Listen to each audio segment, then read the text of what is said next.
on the theme of Interplanetary Internet Race. As we continue to push boundaries of technology and exploration, the role of internet in space becomes increasingly crucial. So today's session will focus on how space-based internet systems are set to revolutionize global connectivity, the challenges we face in safeguarding these systems, why sustainability, space sustainability, and all is also like a viable future exploration. This event is especially important for Internet Society India Mumbai chapter because it aligns with our annual newsletter theme, Space and Technology, where we dwell into the latest advancements and innovations at the intersection of these fields.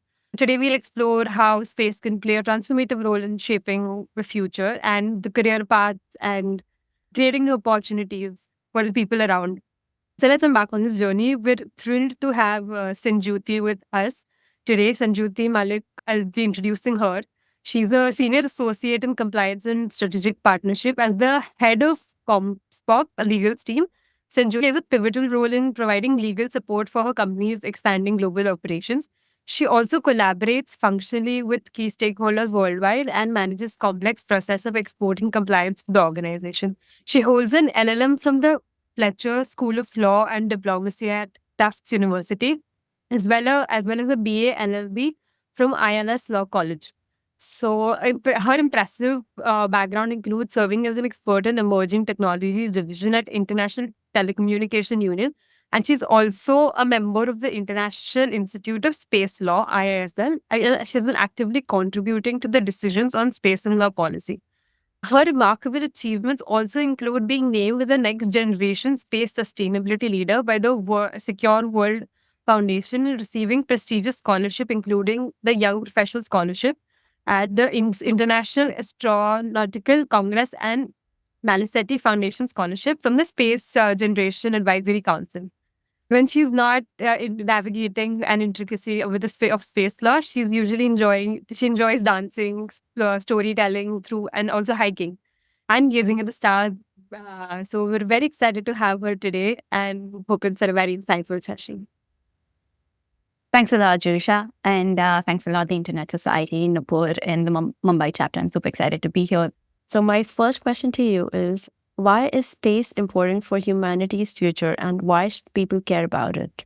So before I begin there, let me again give a big round of applause to Nupur and the Internet Society. I think the group for putting this together. I know that you guys have been, like Nupur just brought me up to speed. I didn't know so much about you guys much. And I think this is a great initiative. I myself am a part of several organizations where you just have to do things voluntarily, like you're just volunteers, and this is outside of your day job.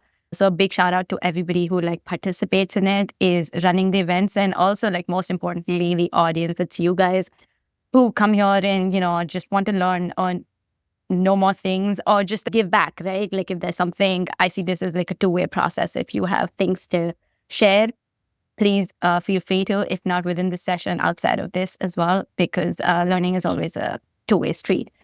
So the question, which is a loaded question, it's amazing. And I'm glad that you guys ask it, because I think I'd like to begin it this way. Can you imagine one day in the 21st century that you have a day on Earth that has no internet or TV connectivity or not having weather forecasts? Or even, I can't imagine anyone here not having a phone or an iPad or a laptop. If you're not able to use any of those or not being able to use GPS or your navigation, imagine you are traveling by flight or by train and you're unable to see any of the timings because they stopped reflecting. What would happen? It would just lead to a disappearance of a whole lot of services. The main thing is that they are all our lifelines nowadays. We can't imagine life without that. All of this is powered by the internet, and all of this is also ultimately also powered by space. And I mean outer space here. Space is actually just a space that provides you vital technology for global communications, GPS navigation, weather forecasting, and even environmental monitoring. Space exploration then opens up doors to new resources and scientific discoveries.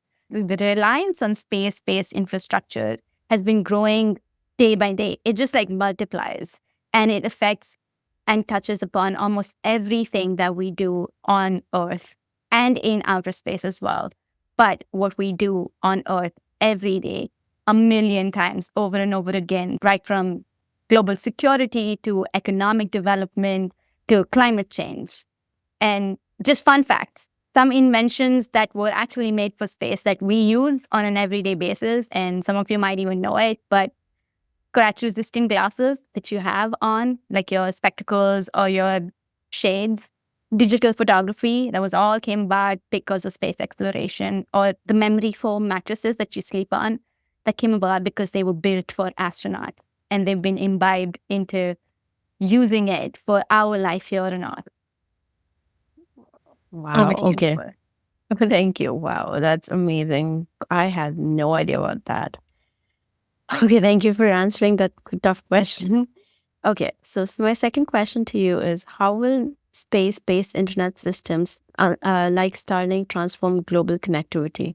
So Starlink, right? That's the buzz of the town. Starlink, OneWeb, and any sort of space-based internet system is revolutionizing global connectivity because it makes it possible to access the internet from virtually any location on Earth and space as well. But we'll focus on Earth right now, especially places that are remote and underserved areas.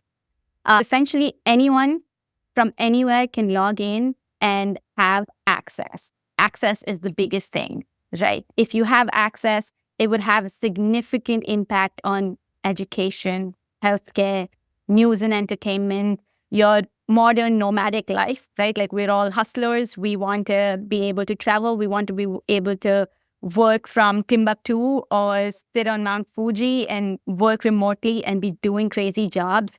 Gaming, people who are like high on gaming, you need this sort of internet. And that's what space-based internet systems bring about.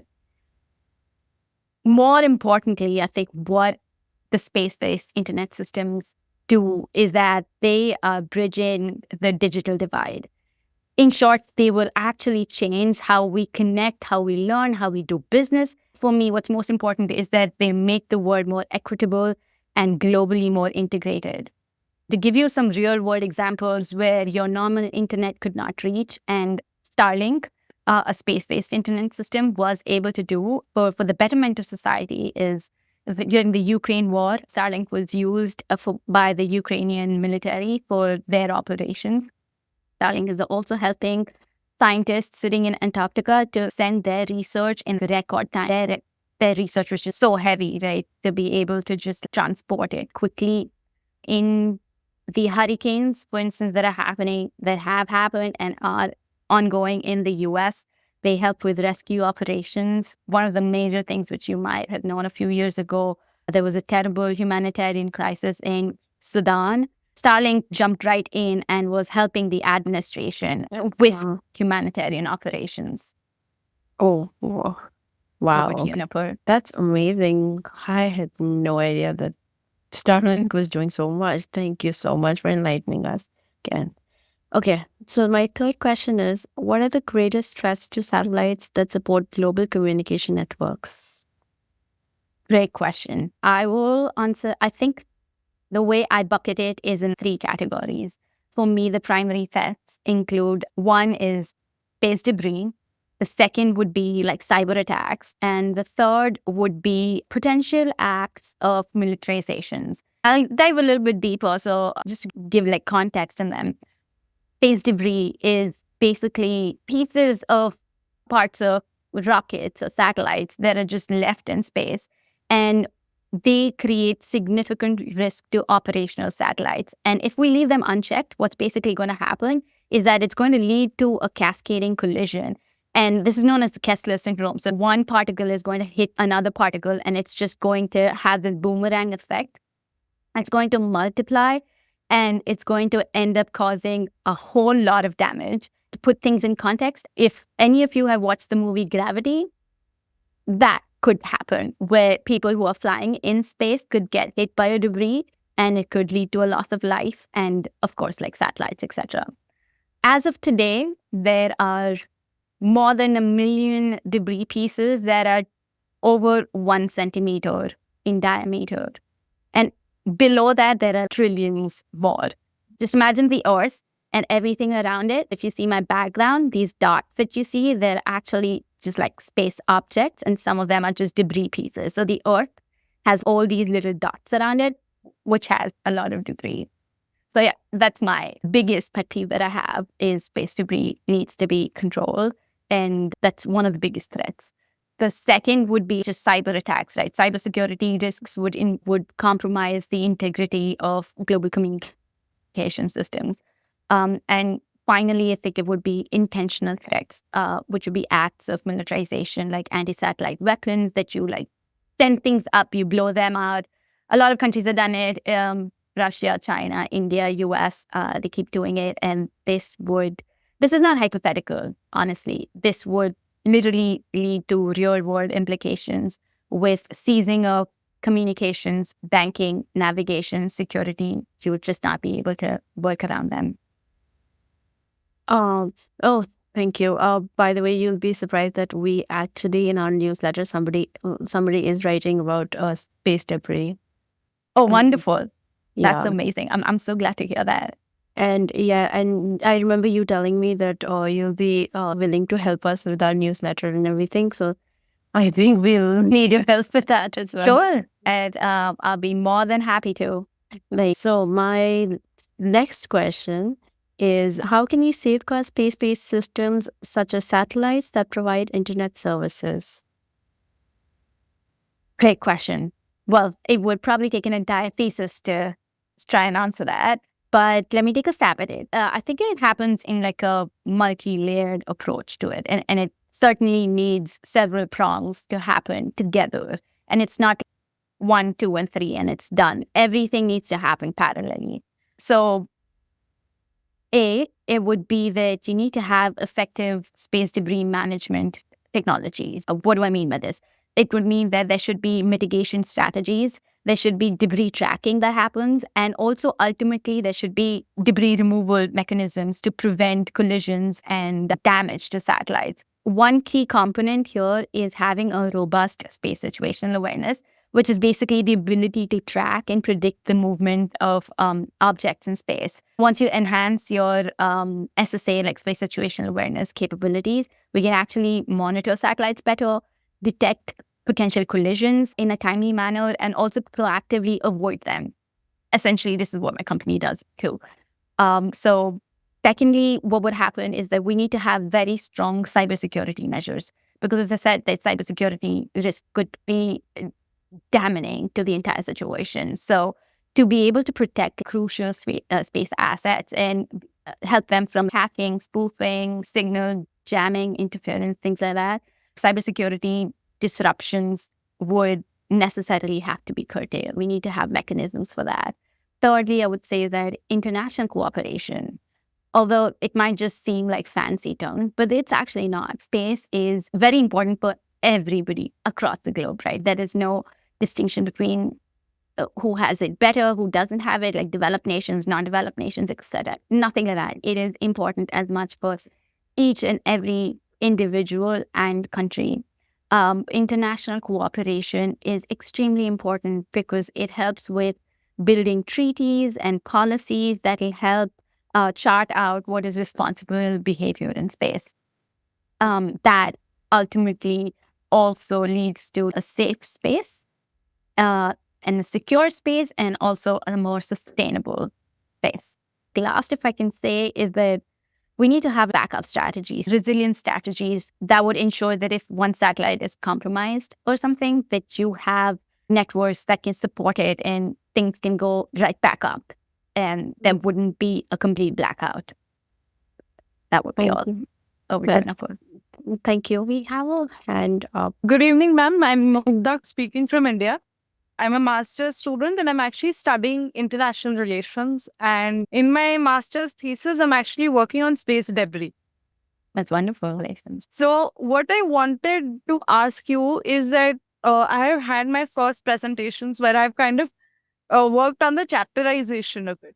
But what else could I add to a research of space debris to make it more effective? So what I'm looking at is an institutional approach, a case study for a particular country, and how does the space debris impacts a country's space operation in terms of cost and a cost benefit analysis in that case.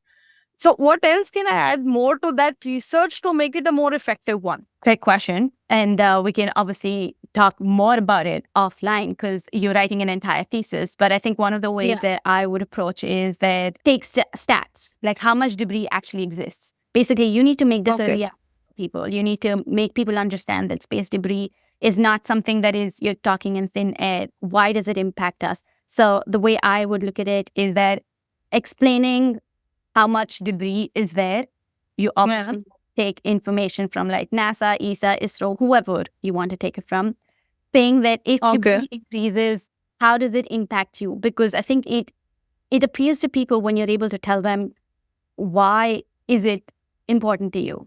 Why should you be concerned? So the why, like why is this of concern? So you establish it there. And then you move on to if it were to continue increasing, how does it affect your everyday life? Like a general populations, how does it affect your everyday life? And not just that, so you're writing an academic work, so you also want it to be speaking to the government. Why does it impact the government? Why does it impact national security? Like national security would be one of the main things. If India's satellite blows up because the debris hit it, how's that going to impact India severely? From a security standpoint. So I think that's how I would try to. Ma'am, another question which I had was that while reading about space and concerns faced in terms of space diplomacy and the growing issues which have been looked at in that particular domain, I came across the thing of asteroid mining and how countries are now looking at mining the close by asteroids for gaining resources. What is the probability of that actually happening in the near future? It's very likely. I would say that it's already ongoing. It's happening for research purposes. So it's not something that's fiction. It is a reality.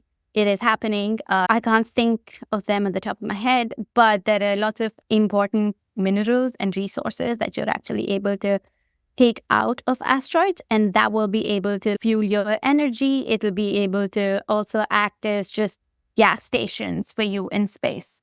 And that's going to multiply space exploration tremendously. Think of petrol pumps. Asteroids could be petrol pumps for rockets and satellites, and therefore you can go further out into space. So all the research is on, and things like this have actually happened, but only for research purposes. There are companies that specifically, their business model is this.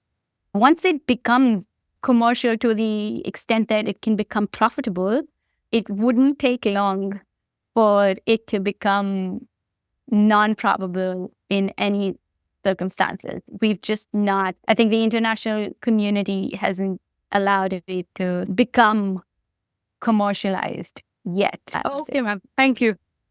You can look at the country of Luxembourg. They have a national policy that allows for this, and so does the US. Thanks for the question.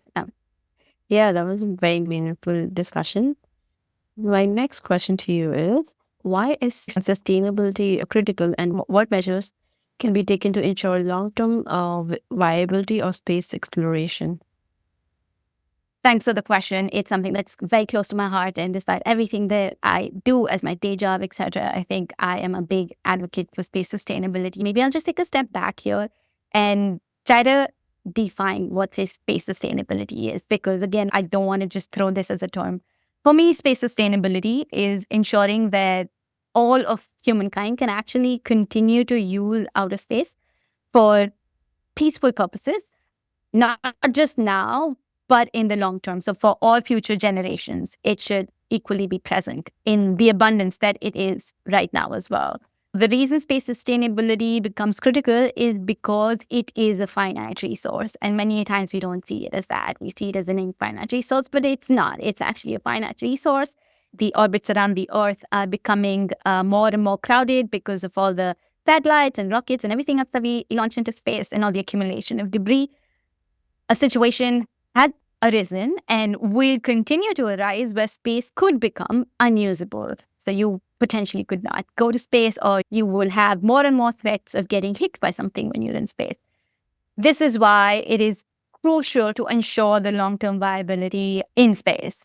And which is why space sustainability is so important. What we need to focus on, according to me, for sustainability is sustainable practices. Some of the examples that I can throw out is like designing satellites that would have the inbuilt capability to be able to deorbit, and then improving tracking systems for debris removal, and then obviously actually removing the debris from space. And then finally, we were talking about international cooperation. So making every sort of effort to foster more international cooperation and also exchange of information for space traffic coordination and management. So what's going to end up happening is that the more and more we think of long-term acting responsibly, I think that's how we will move towards space sustainability, and we can preserve space in future, which is safe, secure, and also sustainable for everyone,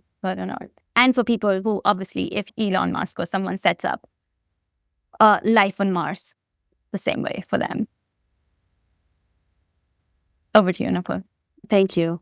So many people believe that careers in space are only for scientists or engineers. Is that true? Oh, not at all. I myself am not. I do not believe that.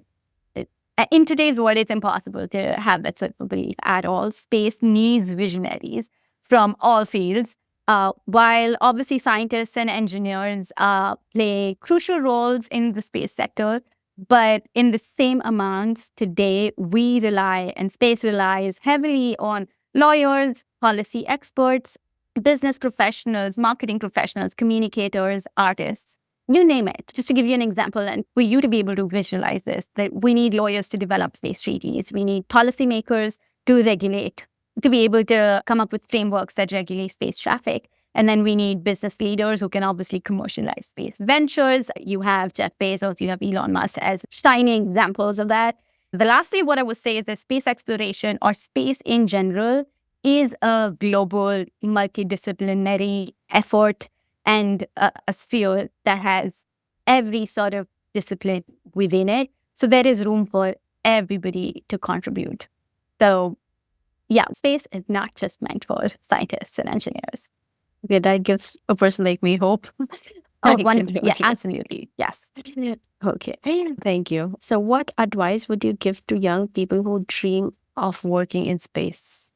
Oh, let's see. For many people, you might think that space seems to be very distant, but the pathway to actually working in the space sector is way more accessible than it has ever been. So don't be afraid to essentially explore any field that interests you. Whatever, it could be engineering, could be science, law, art, MBAs, whatever it is, there is space for you in space. I can tell you that for sure. My 2 cents are stay curious. If you ever think that you're failing at something, don't see that as a door that's actually closing, but see that as a door that's actually opening up for other opportunities. Also, put your hand up where you think that the situation is very tough, or where an assignment is the toughest. Put your hand up, because you will get noticed. I believe that the future of space is going to be determined by and shaped by people like you, with fresh ideas and passion for making a difference. And that's how space is. There's space for everyone. The final thing that I would say is, and I always believe in that, is pull each other up. Be each other's champions and cheer each other along. Because space is a community, we're a community, and that's how we're going to move forward. Thank you so much. Okay, that marks the end of my questions. We have a lot of questions coming up. Our first question is from Pervez. He's saying, are countries held accountable for space debris by the international community? Are countries held accountable for space debris by the international community? No. They're not. The United Nations has treaties that make you sort of liable for it, but as many of you might know, not every international treaty is then ratified by every country. So unless it's actually becoming a national policy or a national law, you're not per se accountable for what you've done. But countries have started taking on this seriously. For instance, there's a zero debris guideline, and many countries have started signing on to it and making it a forward-looking approach. While nobody is actually taking out the debris just yet, but at least they're making their their launches in such a way that you're generating the least amount of debris.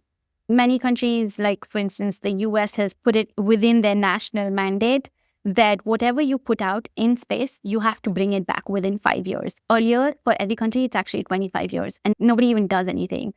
There's actually something known as the graveyard orbit. So once your satellite stops working, you just push it out there, and that becomes your graveyard. It just stays there.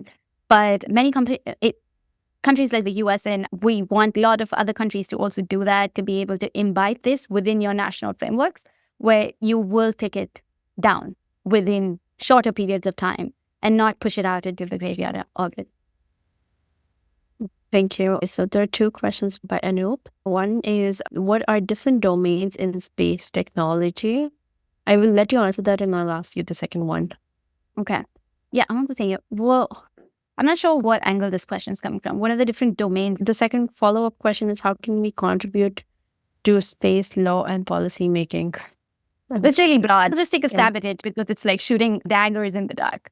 But how do we contribute to space law and policy making? You can start literally wherever you are. For instance, you are in college right now. You would want to partner with organizations, like maybe reach out to ISRO.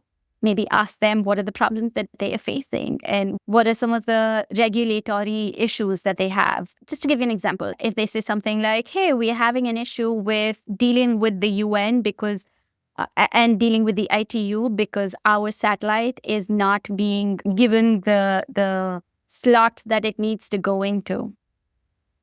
Go run with that and be like, hey, I'm going to figure this out for you. I'm going to say that, okay, these are the policies that the ITU has. These are the spectrum regulations. These are all the orbit regulations. And this is how we can go about it. I think that would be one simple way of doing it. And the second would be, I think somebody, Mugdha, she had a fantastic question, but I think it's also backed with something very concrete that you're doing. So write something, publish something. There are lots of organizations in the nation and outside the nation that are nonprofits. Maybe start something with the Internet Society and be like, hey, we want to champion this. We are going to create more awareness. Maybe take space sustainability. I would be a big proponent of it. Run with space sustainability and make people more aware of why it is so important. Thank you. I see Nanta's hand up. Hi, thanks, Nupur. And first of all, love your background. I think it is one of the best that I have seen. It makes me feel like that I'm already into the theme. And second, thank you so much for being here and sharing your knowledge and your perspectives with us. So thank you so much for that. Thirdly, like coming to my questions. So I come from an insurance industry in Canada. And while we were talking a lot about cybersecurity for internet satellites and safeguarding them, that made me think that with the growth of internet satellite constellations like we discussed, Starlink or OneWeb, I wanted to know what kind of influence or demand do you see for space insurance? Or if I be very specific, what unique risks do you think these space-based internet providers face? And where cyber insurance can come in, because we are one of the leading providers of cyber insurance. So for sure, I think this is one of the areas where we can look to explore further. So what is your take on influence or demand for these space insurances when it comes to internet-based constellations and the risks that they face? Thanks, Nandita. Thanks for the question. I think it's very pertinent in today's world, especially with the commercialization that's happening in space. And so many SpaceX, OneWeb, all of these satellite-based internet capabilities that are growing up. Space insurance is going to be, and in my opinion, has also started gaining a lot of importance. I can tell you that every conference, there is one panel that is dedicated to that, which only speaks to how important it is. The reason why it may not have picked up just yet as on today is because space for many countries is still a very national security focused thing and something that's only governments do. The more and more there is going to be the commercial industry that goes into space. So you'll have something that, Richard Branson is doing. These sorts of ventures, then you make maybe a thrill activity that people can just go out and take a ride in space. Once these things become a reality and not just an experiment, insurance is going to boom. the need for insurance because of the threats that also exist in space. You're going to have the light threat there. You're going to have the debris threat there. You're going to have so many threats of unknown things. Space is unknown, but you have this thrill that you still want to go there. One way of maybe looking at this is also the Titan, the submarine that went undersea and then imploded a few months ago. That was just extreme sports. That happened, but these things exist. So I'm saying that once this becomes the reality, that people just want to go and do it for the thrill as well, we need to call you. For sure. I guess we'll be there. Yeah, right. Thank you so much for that answer. Pleasure. Okay, we have last 4 questions. Oh, we have a lot of more questions because we have people who have filled out the registration form as well and they have asked questions. Okay, so first question, does ISS use the internet from the geostationary satellites or LEOs, or does it use a different arrangement? I believe, Parvez, you were talking about the International Space Station. And to my knowledge, they use from everywhere that they can get because they need to be protected the most. They have people on board at all times. And if you might be following the news, there are 4 astronauts even stranded there. So they will need maximum information from every sort of information board that is there. So they certainly use internet from LEO, GEO, and even SpaceX now, which is in LEO, but yeah. Okay, thank you. So Aniket has posted a question saying, technologically advanced countries address the concerns raised by major spacefaring nations regarding the regulation of space-based internet services, particularly in terms of security, sovereignty, and fair access. Yeah, that's a very good question. There are a few places that I would say where they need to start. One is the biggest platform is the UN, because you always have representation there. So you have your set agendas, and then you have the UN USA, which is the Outer Space Affairs Office of the UN. Then you have the ITU, International Telecommunication Union, and they are going to be big champions of it. That would cover the UN sphere. The second would be in your country's bilateral and multilateral agreements that it does with other nations. So for instance, countries in some of the African nations, which may be facing a lot of challenges themselves because a lot of disruptions that are going on because they're in war-torn zones, et cetera, but they still are maybe entering into collaborations with India, like India is sending some rockets for them, etc. So that is another platform for nations that may not be as developed as the second nation that they're entering into agreements with, for them to then use that as a platform for reciprocity. They'd be like, oh, we provide you this, or you're going to do this for us, but also be our champion on the World Forum, be our champion in if something happens, give us all that information. And that's how it works. Okay, like India would then be willing to share, to the extent possible, all the space data with them and also help them out with any disaster that might happen or other sort of political agenda that might be there. So I think Narola has a question. Yeah. How can someone become a space policymaker or get into space field if they do not have astrophysics or not from that field? That's not a problem at all. Well, you need some sort of basic education in whatever it might be. Let's say you've done international relations. This is just like me shooting in the dark. You studied law or you've maybe done something totally different. I don't know. But for you, one of the things would be to get a foot in the door. Like, where do you get a foot in the door? Work with some of the commercial companies. I'm not sure where you're based, but there are lots and lots of startups that have come out across the globe that are working on space issues. Definitely, there's been this movement and they definitely need people who are non-engineers and they are non-scientists because they need people who can also talk different languages. The languages, I don't mean like Hindi, Kannada, like nothing like that. I don't mean that. What I mean is that you are able to dumb down the technical knowledge and say it at a level more layman's language that people can actually understand what you are trying to say. So you will be able to find those opportunities there. You can also potentially go and work with your government and like maybe ISRO if you're based out of India, or in NASA if you're based out of the US, or CNES if you're based out of France. Go and work with them. They have policy divisions that need people like you. Okay, thank you. Just the last question. Anu, you can go ahead and unmute yourself. Thanks for the session. It was a wonderful session. My name is Anup Kumar Prasad. I'm also the founder and contributor for Planetary Digital Field. This is a grassroots level initiative. So my question to you is like, as the Starlink has started providing internet through the many countries and all, are they governed by the IT policies or they are governed by some specialized space laws? First question. And second is, if there are space intrusion threats, as you talked earlier, so who looks after this and what are the digital footprints they leave? Thank you. With Starlink, it's definitely governed by the IT policy of the nation. That's the launch nation. And you also have policies from the ITU, the International Telecommunication Union, that you have to obviously go through. But the larger portion is your national policy or your national laws. For instance, in the US, it's extremely stringent. You have two FAA and FCC boards that you have to go through. And if you don't go through, there's also costs that are assigned to you if you're not compliant with something. But I cannot assure you that every other nation. I believe that India also has several of those in place. And then your second question was? It was about the digital threat and Yeah. what kind of footprints they leave up. Because for the digital ecosystem, we have digital footprints that we can trace up if there is any threat or intrusions. But for space kind of activities, are there same kind of log activities or is it something different? And what kind of carbon emissions they do? I too want to know that. I will caveat this by saying that I'm obviously not an expert on this.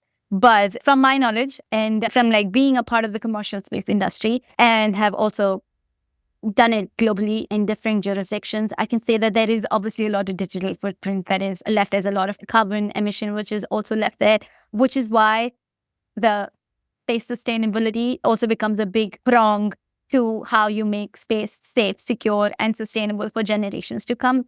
Unfortunately, and this is the hard reality, much with climate change, etc., this doesn't rise up to a level where it is taken the front seat for every conversation. It hasn't, unfortunately. I don't think we are doing a lot. We should be doing. It's a part of conversations. But what are we doing towards it? Not so much. Except that I can say that, for instance, the UN has its own long-term sustainability frameworks that countries have signed on to. You have the zero debris framework that has come about. A lot of countries have signed up to that, which is obviously going towards reducing debris and therefore also reducing some sort of carbon footprint that you leave. And finally, it's for nations to also say things like, hey, we are sending out satellites and rockets into space. But in 4 years, in 5 years, once they're done with their mission, we bring them down. Then you are actually pulling it back out of that system and you're ensuring that sort of footprint is not left there. If, say, in 1 year it has malfunctioned, you don't just abandon it in space. You bring it back. You bring it back and you do something with it. You either reevaluate it or you sort of fix it and send it back again instead of throwing it. So yeah, these would be some of the ways that I would look at it. Oh, that's great. Thank you for answering that. It was really good interacting with you. Thank you. Okay, thank you. So just the last question is, what role can international organizations like ISOC play in promotion of interplanetary internet? What role can ISOC play? I think I should really give the mic to the champions of ISOC. They are sitting here and I think they know a lot more than I do of the sort of work that they can do. Some of my recommendations might sound menial, but it's actually not. Like, creating awareness is so important that we sort of undermine it unnecessarily. The more people become aware of the risks and of the situation, the more you work towards finding solutions to it. So I think my appeal to ISOC would be perhaps you can have committees or subcommittees that look at how the internet race has been for different nations. And I know that you guys have chapters across the globe. So in each, you can do a comparative analysis for India, France, Japan, a US, an African nation. None of them are homogeneous societies. They're so different from one another. You can look at what the challenges are there, and you can look at what is working for one nation and it's not working for one nation. And you can actually use this as a white paper and you come out with this. And then you can actually governments are very receptive to this. So if you take it to your representative in the government, I can assure you, because I've done this in the past for a different thing, they recognize something that you've come out with, and maybe something that you come out with will become policy. And yeah, that's how I would take a stab at it. And I'm sure you'll be successful, ISOC, and all the people involved with it. Thank you so much. Okay, so if anybody has any more questions, If it is okay with you, Senjuti, I can pass your email to them. My email, which would be Yeah. my first name dot my last name at Gmail, would be the best. Yes. Yes. Thank you so much. Excuse me, ma'am. I have a last question, which is a very small one, if I could. Sure. Whenever somebody says it's small, it's never small. But I will do my best. Go ahead. So, ma'am, when we talk about UN, we formed a law in UN regarding space. And that was something which happened at the global Out of scale when 50. we talk about space exploration. Yeah, the OST. Yeah, go ahead. So now, after so many years, and we see that so many new participants are coming up in the field of space exploration and space research, do we see any amendments actually happening in the Outer Space Treaty? No, unfortunately not. Yes. There are 5 treaties that are there in space from dinosaurs' years, and we haven't seen any amendment to that.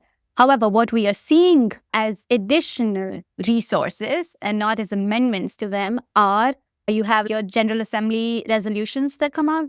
You have the Artemis Accords that is led by the US and allied nations. And then you have the ILRI, which is pretty much the Artemis Accords, but it's sort of led on the China front. They have taken the OST and they have revised that and come up with a framework, which is more to do with today's times and like a more revamped approach to it. So, yeah. Thank you so much. That is very kind of you to take so many questions and give us so much of your time. That's very sweet of you. Absolutely. Okay, Jigmet, over to you, please. So, yeah, on behalf of Internet Society, India ISOC Mumbai chapter, I, Jigmet Dolkar, would like to state that we are actually honored to have our distinguished speaker, Ms. Senjuti Mallick. Thank you so much, ma'am, for taking out your precious time and enlightening the audience about shaping the future of space exploration and then from satellite networks. And you talked about interplanetary data transfers and space sustainability. Seriously, your enthusiasm. It has helped me. I'm sure it has helped others too. Additionally, I would like to thank our president, Ms. Nupur, Vijh, and our vice president, Ms. Juisha Gandhi, from coordinating to accomplishing. They have been doing it passionately. And of course, our advisors, Ms. Shweta, Ms. Nandita, and Mr. Prateek, they have been guiding us and then they have been helping us throughout at every turn.